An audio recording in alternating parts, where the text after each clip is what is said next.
Hey everybody, today's thought comes from Song of Songs, chapter 5. I slept, but my heart was awake. Listen, my beloved is knocking. Open to me, my sister, my love, my dove, my perfect one.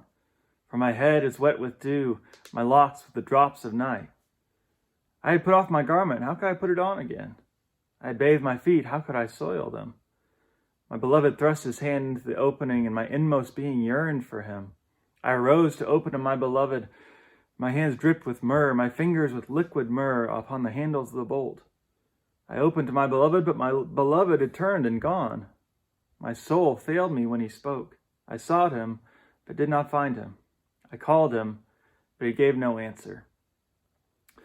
So it seems like there's as many songs about wanting to be with someone that we love as there are actual love songs.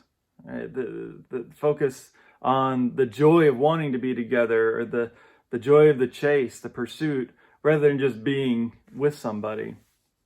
And I wonder why that is. I don't know if I have the answer, but it's clear that Song of Songs knows that desire as well. We have here in chapter 5 this, I think it's kind of like a dream sequence of unrequited love.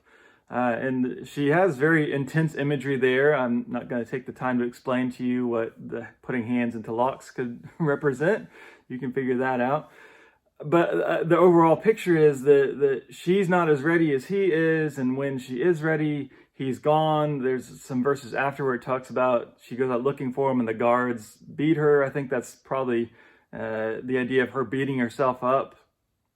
I think it's all pointing to this idea that sometimes love and timing, they don't always work out perfectly, and yet desire remains. Desire is powerful.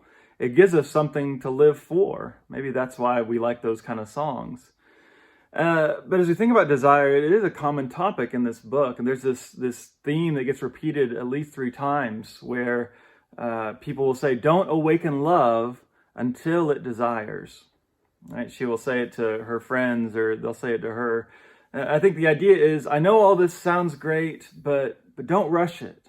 Don't try and force it. Right? We have sometimes to wait for love to blossom, or for it to be the right time to experience the kind of love and intimacy that we want. And so, again, as we saw last time, desire is a good thing, but it has to be, and so it should be celebrated, but there is some caution, right? We need both.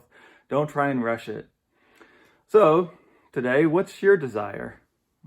It can be for a lot of different things, and in a lot of ways, those desires go back to something that God has put into us. It's a desire for a good thing that God has created. Often the problem is not what we want, but how we try to get it, or how quickly, how much we rush into it. So what do you want? What do you think God wants you to experience? And how can God provide that for you in a way that's going to be best for you?